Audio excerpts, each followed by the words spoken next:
ইংলিশের দুর্বলতার কারণে বেশি ইনকামও করতে পারতেছেন না, ওই জায়গাটা ইন্ডিয়ানরা। যে উই এক্সপোর্ট আলেম অ্যান্ড হাফেজ অল ওভার দ্য ওয়ার্ল্ড, আমরা সারা দুনিয়া আলেম রপ্তানি করি, পাঠাচ্ছে সবাইকে নুরানি মাদ্রাসা। নুরানি মাদ্রাসা কনসেপ্টটা হলো এটা কম বেশি 4 বছর, প্লে 1 2 3, ওখানে বাংলা ইংরেজি অঙ্কও আছে। আমি আই তুমিও, আমি যাই আই গো, মানে আমরা আলফাবেটকে মানে এত সহজ।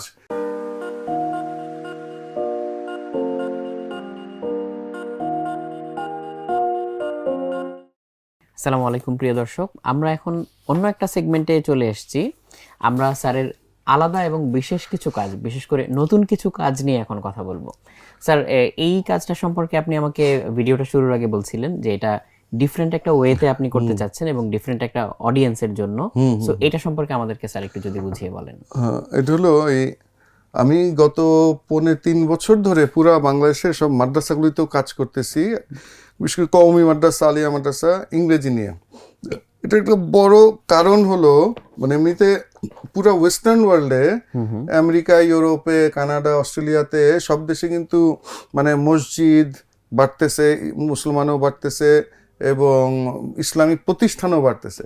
ফলে বাইরেও প্রচুর ইমামের দরকার, ইসলামিক স্কলার দরকার, আলেম দরকার।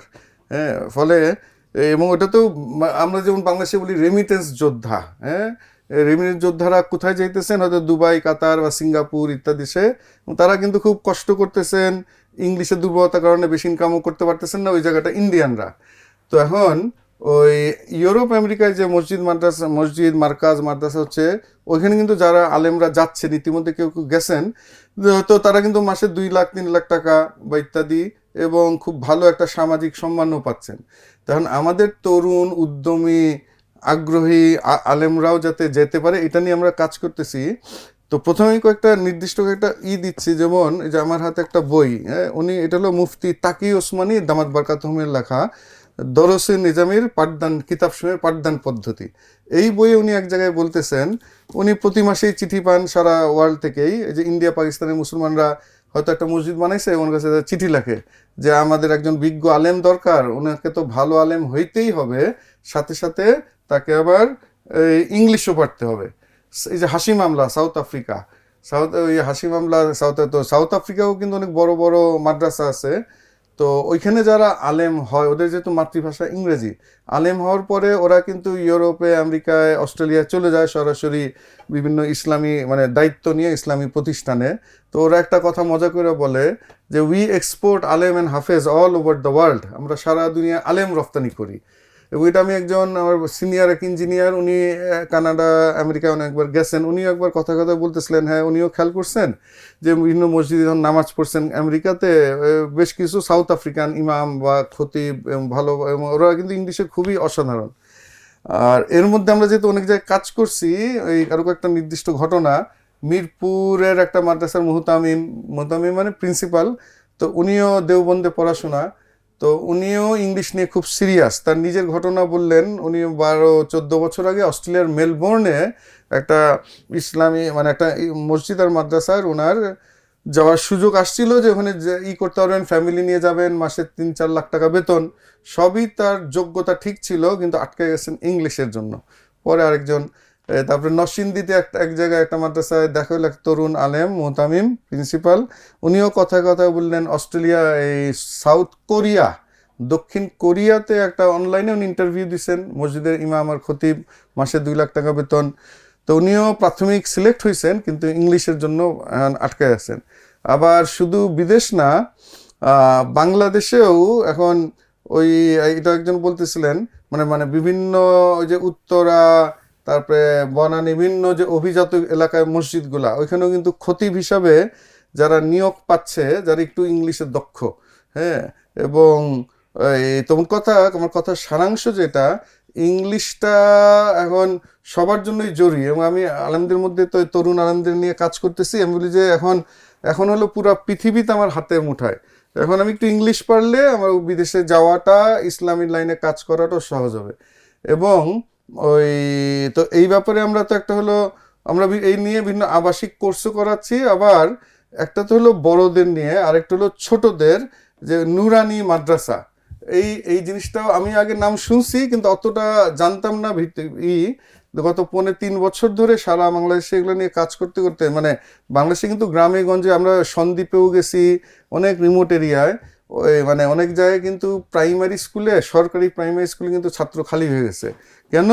ওই গার্জিয়ানরা পাঠাচ্ছে সবাইকে নুরানি মাদ্রাসা। নুরানি মাদ্রাসার কনসেপ্ট হলো ওটা কম বেশি 4 বছর, প্লে 1 2 3, ওখানে বাংলা ইংরেজি অঙ্ক আছে, আবার এই যে সূরা কেরাত এগুলো শিখতেছে। ফলে গার্জিয়ানরা কিন্তু মানে একটু চায় আমার বাচ্চা সূরা কেরাতও যদি পাইলো আর সবই যদি পায়, তাহলে আর আমি মানে সে সরকারি স্কুলে না দিয়ে এইখানে দিচ্ছে। সরকারি স্কুলে কিন্তু ফ্রি, আরও অনেক সুযোগ সুবিধা, কিন্তু এখানে দিচ্ছে মাসে 500 700 1000 টাকা বেতন। কেন? যে পুরা চাহিদাটা এক জায়গায় এই শিখতেছে। তো আমরা আবার এই মাদ্রাসাগুলিতেও কাজ করতেছি, যে আমরা কিছু সহজ বই লিখছি এই যে ছোটদের জন্য, যে ইংলিশ শিখবো বাংলা দিয়ে, এবং এটা কিন্তু বিভিন্ন মাদ্রাসা ইতিমধ্যে পড়াচ্ছে এই বইগুলা। এবং আমাদের এই পদ্ধতির সহজটা কি, যে কেউই ইংলিশে প্রথম দিন থেকে ইংলিশ টকিংটা শিখে ফেলে। কিভাবে আমি একটু ধরে দিই, একটু ধরো তোমাকে আমি পড়াচ্ছি, এবং এটা কিন্তু অন্য সবারও কাজে লাগবে। অন্য কিন্ডারগার্টেন ধরো জিরো, একজনকে ইংলিশ কিছুই পারে না প্রথম দিন, অথবা একটা কৃষক ভাই আসছেন, স্যার আমি কিচ্ছু পারি না, আমি তো দুবাই যামুগা, আমি ইংরেজি শিখা দেন, আমি কি করব? আমার সাথে একটু, হ্যাঁ তুমি তুমি তুমি আমার ছাত্র, আমি আমি হ্যাঁ আমি আমি আই আই যাওয়া যাওয়া গো, গো আমি যাই আমি যাই আই গো, আই গো আমি খাই আমি খাই আই ইট। I eat. এই যে বারবার বলিয়ে বলিয়ে এই শুরু হয়ে গেল, এই এতটুকু কিন্তু মানে এটা একদম ডে 1 থেকে, একদম ডে 1। মানে ওই যে আমি আবার যখন টিচার নিয়োগ করি বা আমি কিছু পরীক্ষা নিই, বললাম যে ধরো প্রথম দিন তুমি ইংলিশ পড়াবা একটা রিক্সাওয়ালা ভাই বা একটা বাচ্চা, কি করবা? বলে স্যার আমি প্রথমে ABCD শিখাবো। আমি বললাম আচ্ছা, একটা আমেরিকান যখন প্রথম ইংলিশ শিখে সে কি ABCD শিখে? তুমি যখন বাংলা শিখছি সরে সরে আগে শিখছি। মানে আল্লাহ তাআলা ভাষা শেখাটাকে সহজ করে দিয়েছেন। I don't need any alphabet. ওই বাচ্চাকে যে প্রথমে অ্যালফাবেট শিখাইতে গেলে সে আরো কঠিন হয়। যেমন একটু দেখাই দেই, এটা কিন্তু একটা যুগান্তকারী, অনেকের আগ্রহও চলে যায়। হ্যাঁ হ্যাঁ, আমি প্রথমে কিন্তু অ্যালফাবেট কে আমি পরে দিছি। আমি প্রথমে বাংলা উচ্চারণ বাংলা অর্থ, আমি আই তুমিও, আমি যাই আই গো।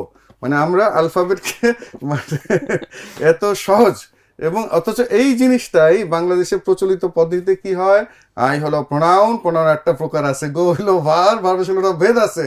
চলো বাবা আগে পার্টস অফ স্পিচের ভেদ আর প্রকার শিখি। এই ভেদ আর প্রকার শিখতে শিখতে জীবন শেষ। তা আলহামদুলিল্লাহ ইতিমধ্যে এগুলো কিন্তু বহু জায়গায় পড়াচ্ছে মাদ্রাসাগুলোতেও। অন্যান্য এমনকি এমন হয়েছে সরকারি প্রাইমারি স্কুলের হেডমাস্টার টিচার তার বাচ্চাগুলো তার নিজের স্কুলে না পড়িয়ে ওই পাশের প্রতিষ্ঠানে দিছে, ওইখানে আমাদের পদ্ধতিতে ইংলিশ শেখাচ্ছে। এবং ফলে কি হয়েছে যে ওই মাদ্রাসার ছাত্রও বেড়ে গেছে, মাদ্রাসার ইনকামও বেড়ে গেছে, সব দিক দিয়ে তারা লাভবান হচ্ছে। তো এবং বড়দের জন্য আমরা যেটা করি, বা একটু বড় হইলে মানে এই দুইটা বই যে একটু আগে বলছি, এই দুইটা বই হলো ভাষার ফাউন্ডেশন। ঘরে বসে আমি সবচেয়ে কৃতজ্ঞ আল্লাহ তাআলার কাছে, মানে এত বড় কাজগুলো, মানে এটা সবচেয়ে সুবিধা যে লার্নার যে শিখতে চায় তার কিন্তু আমার কাছে এসে প্রাইভেট পড়া লাগবে না, কোচিং করা লাগবে না, কিচ্ছু লাগবে না, একা একাই শিখতে পারবে। এবং ওই আর মাদ্রাসাগুলোর জন্য যেটা আমরা করছি যে আবাসিক মানে মাদ্রাসার যে কারিকুলাম বা ওদের যে সারা বর্ষ ইটা আমাদের দেশে জানুয়ারি থেকে ডিসেম্বর, কওমি মাদ্রাসাগুলিতে এটা সাধারণত 1 রমজান থেকে পরের মাসের রমজানের আগ পর্যন্ত এইভাবে। তা আমরা কিন্তু বিভিন্ন ছুটিতে, ওদের বিভিন্ন ছুটি থাকে, প্রথম বার্ষিকীর পর ছুটি, দ্বিবার্ষিকের পরে ছুটি, আবার রমজান মাসের আগে শাবান মাসে ওদের বার্ষিক পরীক্ষা হয়ে যায়। তা আমরা কিন্তু এই বিভিন্ন আবাসিক কোর্সও করাচ্ছি মাদ্রাসাগুলিতেই, মানে সারা দেশ থেকে ছাত্ররা আসে ফ্রিতে। কওমি মাদ্রাসার ছাত্র আবার ওইখানে অনার্স মাস্টার্স করাও অনেকে আসে। তা যেমন ওই সামনে দ্বিবার্ষিকের পরে একটা ছুটি আছে 6 দিন, আবার ওই শাবান মাসে আর একটা ছুটি আছে, তখন 20 দিনের কোর্স, আর পুরো রমজানেও আমরা 20 দিনের কোর্স করাইতেছি, এই সামনেও আমরা করাবো। এই ব্যাপারেও যারা আগ্রহী আসতে চায় এবং যারা একটু আগের থেকে দক্ষ তারাও কিন্তু টিচার হিসেবে কাজ করতে পারবে। আমাদেরও সারা দেশের টিচার দরকার। আবার যারা এখানে কোর্স করতে চায় তারাও কোর্স করার জন্য আমাদের সাথে যোগাযোগ করতে পারে। এই নাম্বারটা একটু বলে দিই তাহলে, মানে আমার এই যে মাদ্রাসা কেন্দ্রিক এই কাজের ব্যাপারে 01404432003, আমার সহকারী আব্দুল মাতিন। এটা যে কেউ এই যে আবাসিক কোর্সগুলি করার জন্য ইংলিশ, আর বাকি এই বিশেষ করে এবার বলতেছি এটাও একটা রেভলিউশনারি হয়েছে কেন, ওই যে একটু আগেও বলছি যে প্রচলিত যে সরকারি বইয়ে তো কোনো বাংলা নাই। এবং ওই দিন আমাকে একজন ফোন করলেন, উনি একটা সুন্দর বললেন যে স্যার আমার তো একটা এই যে কম্বাইন্ড একটা স্কুল, এখানে 6, 7, 8 এই নতুন নতুন ছাত্র, 5ও আছে। তো উনি আমাকে একটা সুন্দর ফোন করে বললেন স্যার আপনার এই 3টা বই আমি সংগ্রহ করছি, এটা খুব ভালো করে দেখছি, একটা ঢুকে আমার একটা মাথায় আসছে একটা জিনিস, স্যার এটা ঠিক নাকি দেখেন তো। আমি বললাম বলেন। তো উনি ফোনে বললেন যে তাকে আমি বলতেছেন আমার যে 4-এর 5-এর 6-এর এই বাচ্চাদেরকে বোর্ডের বই পড়ানোর আগে আগে এই বইগুলি খতম দিব, তারপরে বোর্ড। আমি বললাম হ্যাঁ এটা একটা চমৎকার, বুঝতে পারছেন, মানে এগুলা তো হলো ফাউন্ডেশন, এগুলা দিয়ে সে ধারাবাহিক, মানে একটা কি আমাদের বইগুলির বৈশিষ্ট্য, এটাও পৃথিবীতে নাই এই ধরনের বই, এটা হলো একটা ধারাবাহিকতা আছে লার্নিং এর। হ্যাঁ, আমাদের দেশে কি হয়, প্রচলিত গ্রামার, চলো আজকে পার্টস অফ স্পিচ, আজকে রাইট ফর্ম অফ ভার্ব, আজকে টেন্স, কোনো নাই, হ্যাঁ, যে ধারাবাহিকতা। কিন্তু এখানে পুরো এক ধারাবাহিকভাবে সে ল্যাঙ্গুয়েজ শিখতেছে, সে মাদ্রাসার হোক আর যেই লাইনেরই হোক। আরেকটা সুখবর যেটা, যে মাদ্রাসা কেন্দ্রিক কাজ করতে যে আমরা দেখলাম যে আসলে এখন যারা আমাদের দেশের বড় বড় ওলামা একরাম আছেন, সিনিয়র, সবাই কিন্তু এখন ইংলিশের মানে ইংলিশের ব্যাপারে একদম পজিটিভ, এবং মানে তারাও বুঝতেছেন এটা জরুরি। হ্যাঁ, এবং যারা বিশেষ করে দেশি দেশে গেছেন, ওই জন্য আমরা নারায়ণগঞ্জে দেওভোগ মাদ্রাসা গেলাম, মুহতামিম সাহেব প্রায় 20 মিনিট চমৎকার একটা ইংরেজি নিয়ে অনেক কিছু মজা করে বললেন যে ইংরেজির যে প্রয়োজনীয়তা। আর আমি এখন একটা বই থেকে একটু পড়েছি, এটা হলো মানে সবাই চিনেন যে শাইখুল ইসলাম হুসাইন আহমেদ মাদানী রহমতুল্লাহ, উনি বিখ্যাত ব্যক্তিত্ব।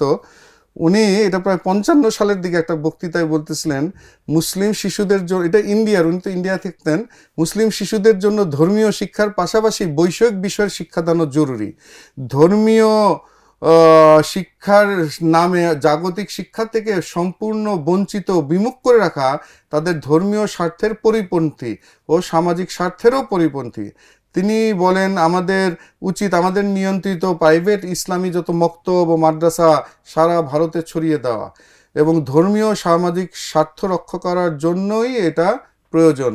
বৈষয়িক শিক্ষা ও জ্ঞান অর্জনে আমাদের সন্তানদের এতটুকু যোগ্যতা অর্জন করতে হবে যেন বৈষয়িক উন্নতির প্রতিযোগিতায় তারা নিজের দেশের ভিন্ন ধর্মাবলম্বীদের কারো পেছনে না থাকতে হয়। এইটা ওই 1955 সালেই উনি বসলেন। উনি একজন বড় ব্যক্তিত্ব, হুসাইন আহমেদ মাদানী রহমতুল্লাহ। তো ইতিমধ্যে আমরা যেটা দেখলাম মিরপুর আবার চিটাগাঙেও, যে 1 বছরের এটাকে বলে তাকাসুস স্পেশালাইজেশন, যারা তরুণ আলেম, ওদের যেটা ফাইনাল ইয়ার দাওরা, ওইটা দাওরার থেকে যারা পাস তরুণ আলেম, আবার রেজাল্টও ভালো, তাদের জন্য 1 বছরের ইংরেজির তাকাসুস, মানে আমাদের যে তারাও যাতে ইংলিশে দক্ষ হয়ে দেশের বাইরে চলে যেতে পারে এই বিভিন্ন দেশে। এবং এই আমিও আরেকটু বলে দিই, আমিও মেসেজ পাইছি যে মক্কাতেই, আবার সাউথ আফ্রিকাতে বাংলাদেশি আলেম, যে ওখানে যে বুঝতেছেন ইংলিশ অনেক দরকার। আর বাকি আর অন্য কেউ যদি তরুণ আলেম যারা আমাদের সাথে যদি যোগাযোগ করতে চায়, আরো কোনো প্রশ্ন থাকে, আমার সহকারী নাম্বার একটু আগে দিলাম 01404 4320 03। হ্যাঁ, এই নাম্বারে যোগাযোগ করা। এবং ওই দিন একটা জায়গায় একজন বললেন এই ইন্ডিয়ার মাদানী হযরত মাদানী সাহেব, আরশাদ মাদানী, উনিও বলছেন যে এখন যে যারা আলেম, তরুণ আলেম বা সবাই, তাদের উচিত যে এখন ইসলামিক স্কুল করা, স্কুল যাতে সাধারণ ছেলেপেলেরা যাতে ছোটকাল থেকে ইসলাম সম্পর্কে একটু জানে, নাহলে এখন যথেষ্ট পরিমাণ মাদ্রাসা আছে, এখন আলেমদের উচিত যে স্কুল করা। তো ওই জন্যই আমরা মানে আলেমদের নিয়ে কাজ করতেছি, তরুণ আলেম, যাতে তাদের এই দেশে হোক বিদেশে হোক তাদের সার্ভিসটা, তাদের সেবাটা যেন পুরো জগতে ছড়িয়ে পড়ে। থ্যাংক ইউ স্যার, তো মানে এক্সপ্লেইন করে বোঝানোর জন্য। আশা করি যাদের জন্য এটা কাজে লাগবে তারা সহজেই যাতে যোগাযোগ করতে পারে, আর এই উদ্যোগটা যাতে সফল হয় সেই জন্য আমাদের শুভকামনা রইল স্যার। Thank you. আসসালামু আলাইকুম। ওয়ালাইকুম আসসালাম। ধন্যবাদ সবাইকে।